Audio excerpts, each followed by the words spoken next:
αποχαιρετιστήριο, να σου πω έτσι. Τι της έλεγες τώρα σε εκείνο το SMS? Θυμάσαι?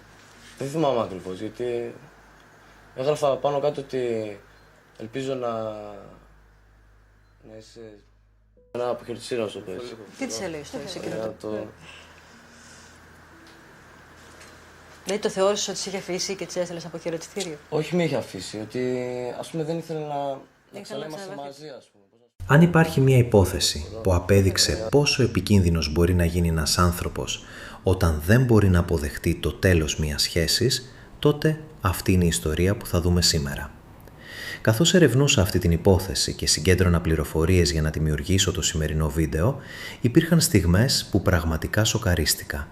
Όχι μόνο με όσα διάβαζα, αλλά και με το πόσο εύκολα μπορεί ένας άνθρωπος να κρύβεται σε κοινή θέα μπροστά στα μάτια όλων, χωρίς να κινεί την παραμικρή υποψία. Για τους περισσότερους ήταν ένας νεαρός που έδειχνε συντετριμμένος για την εξαφάνιση της γυναίκας που αγαπούσε. Κανείς δεν μπορούσε να φανταστεί ότι πίσω από την εικόνα ενός ανθρώπου που αγωνιούσε κρυβόταν μια αλήθεια που θα συγκλώνιζε τους πάντες. Η ιστορία αυτή δεν είναι άλλη από την υπόθεση της Κικής Κούσογλου. Όμως, τίποτα από όλα αυτά δεν ξεκίνησε τη νύχτα που χάθηκαν τα ίχνη της. Η απάντηση βρίσκεται αρκετά χρόνια νωρίτερα, εκεί όπου ξεκίνησαν όλα. Η Κική Κούσογλου και ο Δάνος Μουρατίδης γνωρίστηκαν όταν εκείνη ήταν μόλις 15 ετών και εκείνος 18. Στην αρχή ήταν φίλοι, όμως με τον καιρό η φιλία τους εξελίχθηκε σε σχέση. Μεγάλωσαν ουσιαστικά μαζί και για αρκετά χρόνια, στα μάτια των περισσότερων, έμοιαζαν με ένα απολύτως συνηθισμένο ζευγάρι. Είχαν κοινές παρέες, κοινές συνήθειες και περνούσαν μεγάλο μέρος της καθημερινότητάς τους μαζί. Πίσω όμως από αυτή την εικόνα, η πραγματικότητα ήταν αρκετά διαφορετική. Οι καυγάδες ήταν συχνοί, η ζήλια από τη μεριά του Δάνου είχε γίνει έντονη και η ανάγκη του να ελέγχει κάθε πτυχή της ζωής της, πολλές φορές ξεπερνούσε τα όρια. Η σχέση τους πέρασε αρκετές κρίσεις. Οι χωρισμοί δεν έλειψαν, όμως συνήθως δεν κρατούσαν για πολύ. Όσο περνούσε ο καιρός, η κατάσταση γινόταν όλο και πιο δύσκολη. Η σχέση τους έμοιαζε να έχει φτάσει σε ένα σημείο όπου δεν μπορούσε πλέον να προχωρήσει. Η Κική δεν άντεξε άλλο αυτόν τον φαύλο κύκλο και αποφάσισε να δώσει οριστικό τέλος στη σχέση τους. Ο Δάνος όμως δεν μπορούσε να αποδεχτεί το χωρισμό τους. Οι δυο τους συνέχισαν να έχουν επικοινωνία, εκείνος επέμενε να προσπαθεί να την πείσει να επιστρέψει. Η Κική από την πλευρά της είχε ξεκαθαρίσει πως η σχέση τους είχε τελειώσει οριστικά. Οι επόμενες ημέρες κύλησαν χωρίς τίποτα να προμηνύει τα όσα θα ακολουθούσαν. Το βράδυ της Κυριακής, στις 10 Απριλίου του 2005, η Κική πήγε κανονικά στη δουλειά της. Όταν σχόλασε από την καφετέρια όπου εργαζόταν, πέρασε έξω από το μπαρ στο οποίο δούλευε ο Δάνος. Οι δυο τους μίλησαν για λίγο και εκείνος της πρότεινε να τη γυρίσει στο σπίτι της. Λίγη ώρα αργότερα της τηλεφώνησε και της πρότεινε να περάσουν το υπόλοιπο της νύχτας μαζί. Η Κική δέχτηκε και οι δυο τους κατέληξαν στο σπίτι του. Αυτή ήταν και η τελευταία φορά που κάποιος την είδε ζωντανή. Στην αρχή όλα έμοιαζαν ήρεμα. Συζητούσαν για αρκετή ώρα μέχρι που την πήρε ο ύπνος. Όταν αποκοιμήθηκε, ο Δάνος πήρε το κινητό της και άρχισε να διαβάζει τα μηνύματά της. Ανάμεσα σε αυτά βρήκε ένα μήνυμα προς την κολλητή της. Εκείνος πίστεψε ότι αφορούσε κάποιον άλλον άντρα. Την ξύπνησε απότομα και άρχισε να της ζητά εξηγήσεις. Μέσα σε λίγα λεπτά ξέσπασε ένας ακόμη έντονος καυγάς. Η ένταση κορυφώθηκε και ο Δάνος εστραγγάλισε. Εκείνος είπε «Την τράβηξα πάνω μου. Δεν θυμάμαι αν φώναζε ή αν είπε κάτι. Όταν την άφησα δεν κουνιόταν. Έπιασα το σφιγμό της. Διαπίστωσα πως δεν αναπνέει. Εκείνη την ώρα τα έχασα. Πανικοβλήθηκα και αποφάσισα να την εξαφανίσω. Δεν ξέρω τι έπαθα. Λες και δεν ήμουν εγώ». Μετά έβαλε το άψυχο σώμα της Κικής στο αυτοκίνητό του, το μετέφερε σε μία αλάνα και το έκρυψε μέσα σε θάμνος. Γύρω στις 4:30 τα ξημερώματα, ο Δάνος πήγε στο σπίτι του ξαδέρφου του και το αποκάλυψε όλα όσα είχε κάνει. Οι δυο τους άρχισαν να σκέφτονται πώς θα εξαφάνιζαν το άψυχο σώμα της Κικής. Λίγες ώρες αργότερα, περίπου στις 6:30 το πρωί, ο Δάνος έστειλε ένα μήνυμα στο κινητό της Κικής, προσπαθώντας να δημιουργήσει την εντύπωση ότι εκείνη είχε φύγει από το σπίτι του. Το μήνυμα έγραφε «Όπως νομίζεις, Ελπίζω να είσαι ευτυχισμένη, καλά να περνάς, φιλάκια». Μετά από αυτό, ο Δάνος και ο ξαδερφός του πήραν την τσάντα και τα προσωπικά αντικείμενα της Κικής και τα πέταξαν σε ένα χαντάκι με νερό και χόρτα. Στη συνέχεια επέστρεψαν στην αλάνα, πήραν το άψυχο σώμα της και το μετέφεραν στην περιοχή του φράγματος ασωμάτων στις όχθες του Αλιάκμονα. Ο ξάδερφός του πρότεινε να ρίξουν το άψυχο σώμα στο φράγμα, όμως ο Δάνος επέμενε να το θάψουν. Έτσι αποφάσισαν να το κρύψουν προσωρινά στο σημείο και συμφώνησαν να επιστρέψουν αργότερα, μέσα στη νύχτα, για να το θάψουν. Στο μεταξύ, ο Δάνος πήγε κανονικά στη δουλειά του και λίγο αργότερα είπε ότι δεν αισθανόταν καλά και έφυγε. Στη συνέχεια βγήκε με τους φίλους του και πήγαν στη Θεσσαλονίκη, προσπαθώντας να δείξει ότι η μέρα του κυλούσε φυσιολογικά. Γύρω στις 3 τα ξημερώματα επέστρεψε και μαζί με τον ξαδερφό του πήγαν στο φράγμα. Εκεί άνοιξαν έναν πρόχειρο λάκκο και έθαψαν το άψυχο σώμα της Κικής, πιστεύοντας ότι κανείς δεν θα μπορούσε να ανακαλύψει τι πραγματικά είχε συμβεί. Τις επόμενες ημέρες η Κική δεν έδωσε κανένα σημείο ζωής. Δεν εμφανίστηκε στη δουλειά της, δεν επέστρεψε στο σπίτι και κανείς από τους δικούς της ανθρώπους δεν μπορούσε να έρθει σε επαφή μαζί της. Όσο περνούσαν οι ώρες, η ανησυχία της οικογένειάς της μεγάλωνε, μέχρι που η μητέρα της δήλωσε την εξαφάνισή της στην αστυνομία. Ο Δάνος δεν άργησε να βρεθεί στο επίκεντρο του ενδιαφέροντος των αστυνομικών, καθώς ήταν ο τελευταίος άνθρωπος που είχε δει την Κική ζωντανή. Ο ίδιος όμως επέμενε ότι δεν γνώριζε τι είχε συμβεί. Υποστήριζε ότι η Κική είχε κοιμηθεί στο σπίτι του και ότι όταν ξύπνησε το επόμενο πρωί είχε ήδη φύγει. Τους έδειξε και το μήνυμα που της είχε στείλει λίγες ώρες αργότερα, λέγοντας πως πίστευε ότι ο χωρισμός τους ήταν πλέον οριστικός. Οι αρχές δεν είχαν ακόμη κάποιο στοιχείο που να τον συνδέει με την εξαφάνισή της και έτσι εκείνος συνέχισε να ζει την καθημερινότητά του σαν να μην είχε συμβεί τίποτα. Παράλληλα, συμμετείχε στις έρευνες για τον εντοπισμό της, βρισκόταν συνεχώς δίπλα στην οικογένειά της και παρουσίαζε τον εαυτό του ως έναν άνθρωπο που ήθελε να μάθει τι είχε συμβεί. Οι έρευνες δεν οδηγούσαν πουθενά.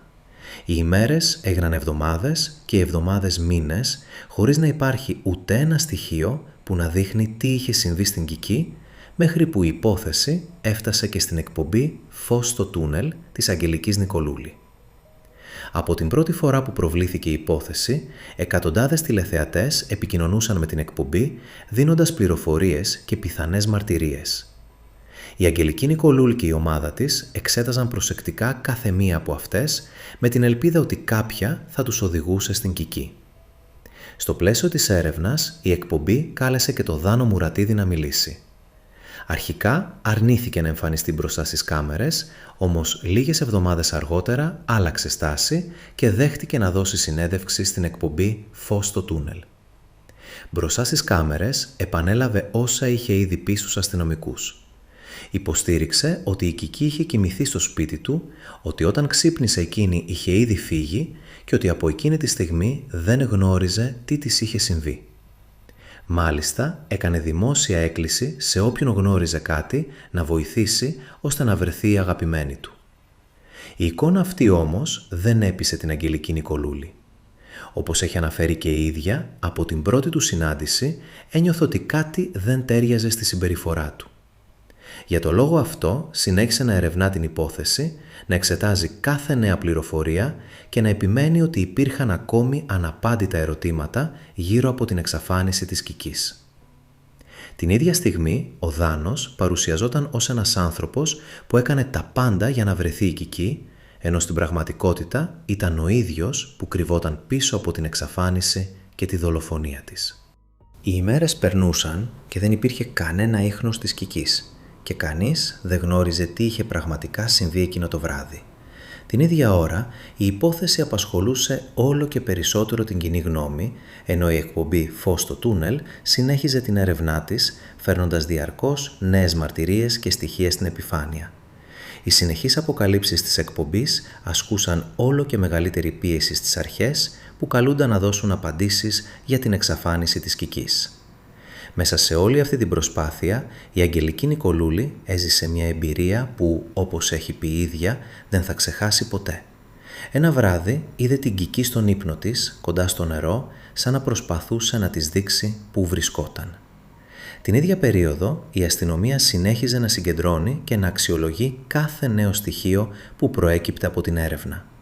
Ανάμεσα σε όσα είχαν πλέον στα χέρια τους, βρισκόταν και η κατάθεση μιας φίλης της Κικής. Η ίδια ήταν σίγουρη από την πρώτη στιγμή ότι πίσω από την εξαφάνισή της βρισκόταν ο Δάνος.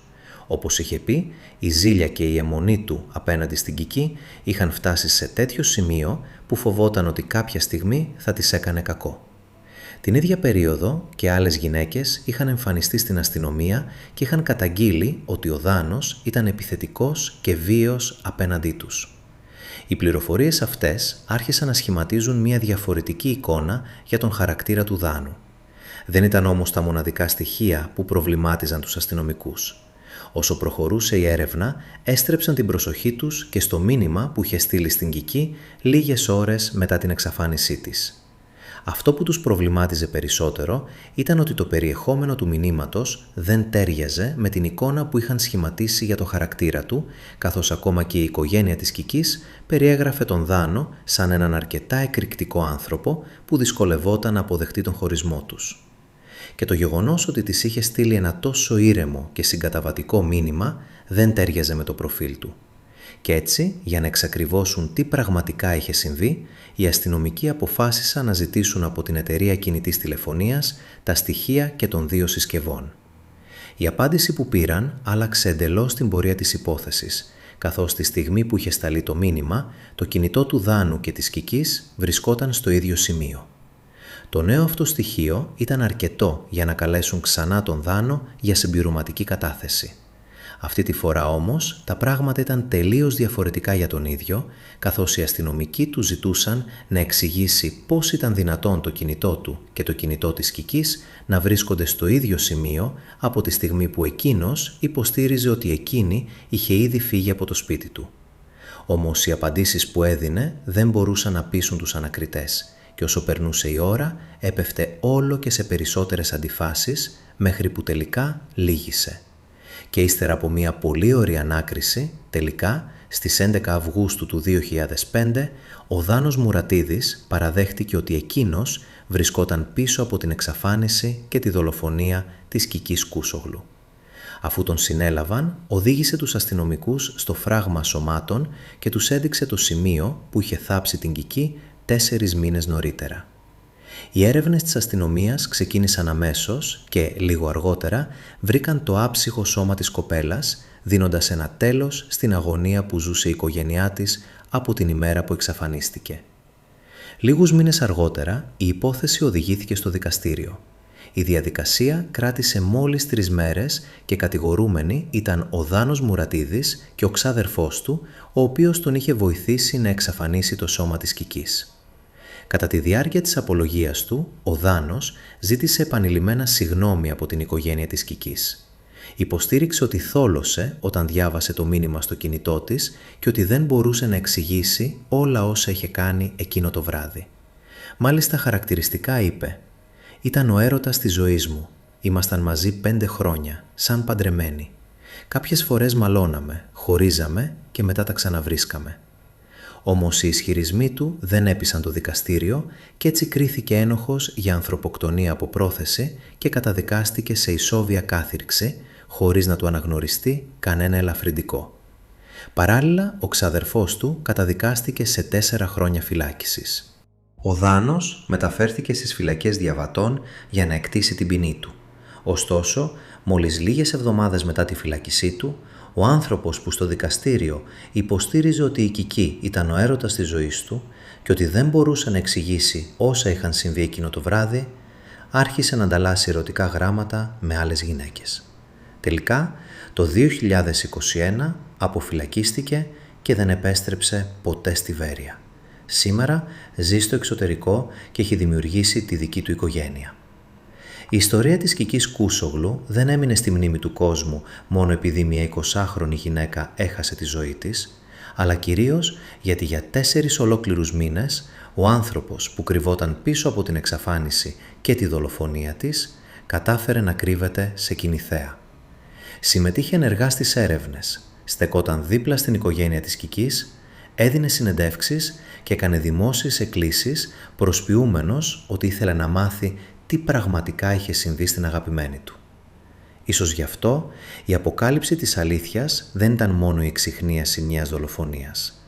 Ήταν ένας ελάχιστος φόρος τιμής στη μνήμη της Κικής, αλλά και μια υπενθύμηση ότι πίσω από το πιο σκοτεινό και αποτρόπαιο έγκλημα μπορεί τελικά να κρύβεται ο ίδιος ο άνθρωπος που λέει ότι σ' αγαπάει.